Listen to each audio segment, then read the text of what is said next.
tilẹ̀ jẹ́ pé nínú ìbànújẹ́ ni Kẹ́hìndé Adégbójú sì wà lórí ikú òjijì tó pa ìkejì Táíwò Adégbójú, síbẹ̀ níṣe ni wọ́n di pàǹpá lọ ka mọ́lé o. Pẹ̀lú bó ti ṣe ń banújẹ́ lọ́wọ́lọ́wọ́, síbẹ̀ làwọn jàǹdùkú ọlọ́ṣà wá lọ sílé tí wọ́n fẹ́ lọ ja ọkùnrin olórin ẹ̀mí lólè, ṣùgbọ́n tí orí kò yọ. Fídíò kan ló wà níta báyìí èyí tí ẹ̀ ń wò lọ́wọ́lọ́wọ́, níbi tí Kẹ́hìndé ti ṣàlàyé ohun tó ju àwọn ìyàwó àtàwọn ọmọ pàápàá àwọn ọmọ olóògbé rí lọ́jọ́ táwọn jàǹdùkú wá káwọn mọ́lé látàrí owó donation tí wọ́n gbà lórí ikú Táíwò tó ṣaláìsí. Orí ló kó Kẹ́hìndé Adégbójú yọ nítorí òun gan ni wọ́n wá lọ sílé. Bẹ́ẹ̀ ló ti gbé iye owó tó rí gbà fún ètò ìsìnkú Táíwò ẹ̀ sórí ẹ̀rọ ayélujára báyìí. Owó bí o Kẹ́hìndé Adégbójú ti sọ pé gbogbo owó yìí pátá ló ti bá ètò ìsìnkú lọ kí àwọn tó ń lépo òun kiri má fi kú òun kiri mọ́. Kò sówó lọ́wọ́ òun kò tí ì dolówó. Alẹ́ ìjẹta mọ́júmọ́ àná because èmi ò sí nílé, mo travel, mo lọ sí Ọ̀ṣun State, so around past 9 lálẹ́, so ó ní ìyàwó Táíwò dédé call mi, so bọ̀ mo rí pé nínú ohun ẹ̀yẹn ó ń panic.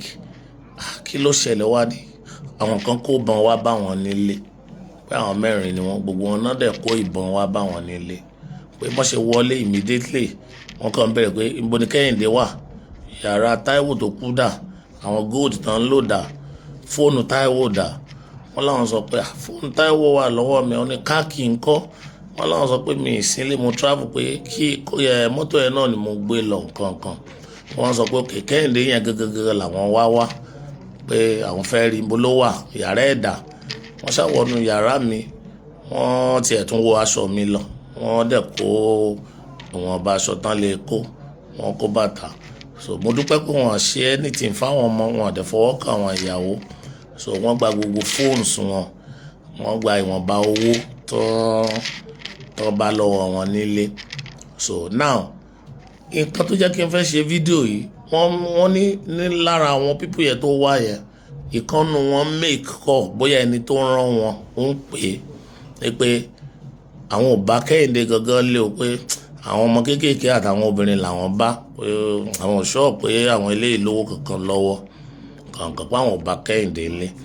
Now mo fẹ́ clarify nǹkan tó pọ̀, nǹkan tó jẹ́ kí n jáde torí security purpose ló jẹ́ kí n jáde, torí ààbò lórí àwọn ọmọ mi àtàwọn ọmọ Táíwò àti family mi àti èmi gan, òun ló fà mí ìbá ti ṣe tí mo fẹ́ ṣe, but mo ti rò pé this is the only way tí mo lè fi express ara mi, tí mo lè fi kíró ẹ̀ má bàa tún ọkọ̀ ọ̀mọ̀, because mo mọ̀ èmi thought mi bí mo ṣe rò ni pé àwọn tó wá sílé, owó táwọn èèyàn send sí mi through platform tí Bàámi Ayéfẹ́lẹ́ create, so wọ́n rò pé owó yẹn ṣì wà lọ́wọ́ mi, so nǹkan motion tán bá wá sílé nìyẹn.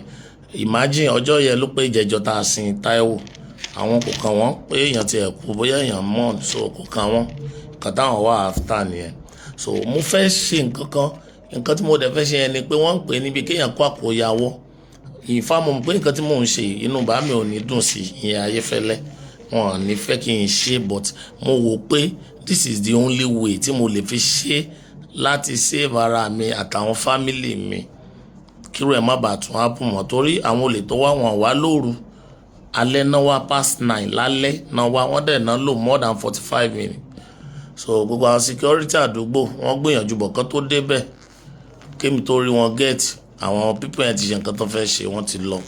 So mo fẹ́ post iye owó tó wọlé, then màá post bá a ṣe náwó yẹn síta, received everything because ká tó sin Táíwò àti parí building yẹn. So in fact level pé a ti kàn, a ti ṣe window, a ti ṣe front door sí méjèèjì, so ó kù plastering àti fence, floor, many things. So inú owó yẹn náà la dẹ̀ ti ṣe. So màá post àwọn receipt yẹn sí online, màá dẹ̀ fi account balance mi síbẹ̀, kẹ́ ẹ má bàa, ẹ̀yin tẹ́ ń wá, kẹ́ ẹ má bàa rò pé owó kankan wà lọ́wọ́ mi, kò sí owó kankan lọ́wọ́ mi ò, tẹ́ ẹ bá wá ẹ̀kan fẹ́ wá fìyà jẹ mi lásán àbí àwọn ọmọ lásán ni o. Èmi ò dẹ̀ àwọn ò kí ń gbélé, ẹ má harm àwọn ọmọ, torí kò sí nǹkan tó kan àwọn ọmọ yìí níbi nǹkan tó ṣẹlẹ̀ yìí. Mo mọ̀ pé owó yẹn lẹ need, but kò sí owó yẹn lọ́wọ́ mi mọ́ o, mi ò gbọ́dọ̀ parọ́ fún yín o, mi ì parọ́ o.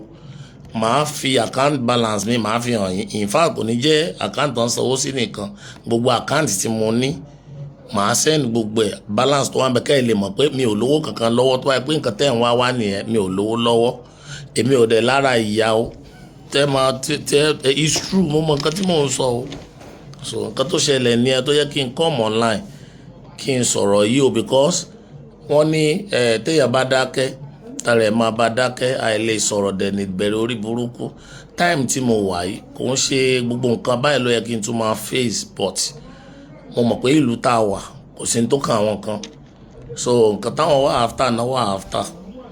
So tó bá yẹ pé mo mọ̀ pé olè ilé ló máa ń ṣílẹ̀kùn fún títà, tó bá yẹ pé lára ẹ̀yin tẹ́ ẹ mọ̀ nípa kínní ni ẹ̀ ń rò pé bóyá owó ṣì wà lọ́mì kan wá gbà yòókù, kò sówó. In fact owó yẹn gan kò tún tó àtúntì náwó mi lọ nílé ẹ̀ torí kò yẹ parí tán náà. Àkànṣáré ṣe gbogbo ìyẹn ká fi ṣe bẹ́rẹ̀ ká fi sin Táíwò síbẹ̀ ó ní o. So màá post everything so online. Ẹ jọ̀ọ́ mo bẹ̀ yín o, mi ìgbéraga o, kò sówó lọ́wọ́ mi o, mi parọ́ fún yín o, mi ò live fake life, àwọn ò kí ń gbé fake life o. Mọ́tò tí mò ń tà ń lò wọ́n fún wa ní o, àfọwọ́ ara wa rà o. Ẹ jọ̀ọ́ mo bẹ̀ yín, ẹ bá mi, ẹ jọ̀ọ́ ẹ jẹ́ káwọn family mi wà àtàwọn ọmọ Táíwò, ẹ jẹ́ kọ́kàn wọn balẹ̀, because láti ìjẹta yẹn ẹ̀rù ń bá àwọn ọmọ yẹn, wọ́n láwọn ò lè súnlé. Níbo ni mo fẹ́ kó wọn lọ? Kò síbi tí mo fẹ́ kó wọn lọ. Ọ̀ṣun tí mo wà ọkàn mi ò papọ̀, mi lè ṣe nǹkan tí mo lọ ṣe ń bẹ̀ mọ́ tí mo fi padà wá sílé. Ẹ jọ̀ọ́ mo bẹ̀ yín ni o.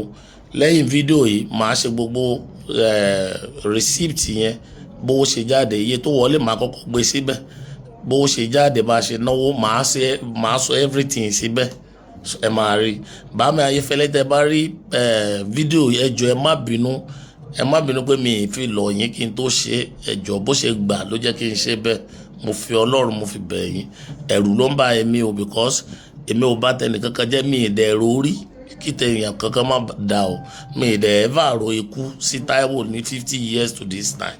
So ẹni tó bá rò pé torí irú nǹkan tó ṣẹlẹ̀ bóyá torí ẹ̀ ó ti sọ mí di millionaire àbí billionaire, irọ́ lẹ pa o.